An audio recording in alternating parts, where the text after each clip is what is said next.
So here's Lab A, it's my classroom, but my students call it the Crazy Maker Classroom. So I want to show you a little bit about what we do here. Come on in. So we started off doing the kinds of things people do for a makerspace, all the kinds of craft supplies, doing project work.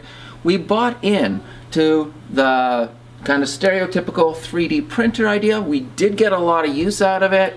It's not really working anymore. Just this week somebody donated one of the same model. That also doesn't work. You might be able to get parts and get it fixed. I'm not really sure, but we'll have a good time trying to figure it out. We built autonomous mini sumo robots for the Manitoba Robot Games, and we've had a really good time doing it. We were starting to use our 3D printer to make the chassis. We're kind of excited about that before it broke, but we're still making do.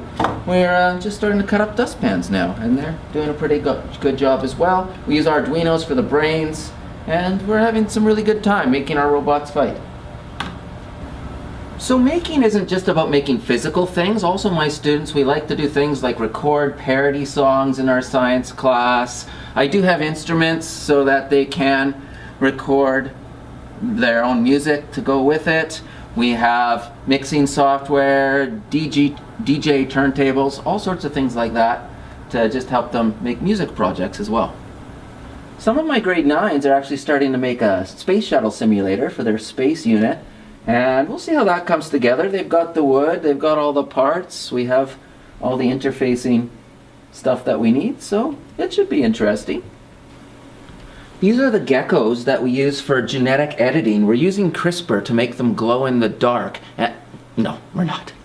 They're my geckos.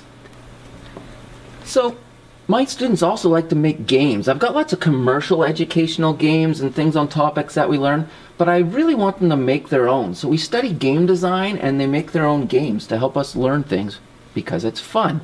You know what else is fun? Puppets. So, yeah, I have probably the largest supply of classroom puppets in the province. And we have lots of fun. We make videos.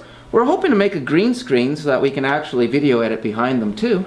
But right now we're having fun just making stories and having the puppets teach us about science. In order to encourage coding, we actually have a pinball emulator that we're sort of working on. It's not quite ready to go, but it's almost there, and it gets the kids starting to think about where they put things. It would be nice if we were able to have a cutter and a 3D printer and some solenoids to make an actual physical pinball table so we can learn some physics, but right now we're getting some use out of this.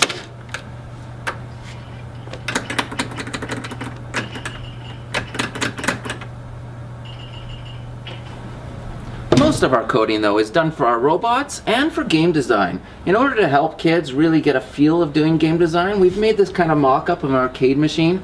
We'd like to do a really full stand-up arcade machine, but it's still definitely getting them a start for making games that help teach our science curriculum. And we enjoy it. So thank you for stopping by the Crazy Maker Classroom. With all the stuff where you can beg, borrow, steal, and scrounge, we managed to make things work. But with your help, we hope we can make it real. Thank you.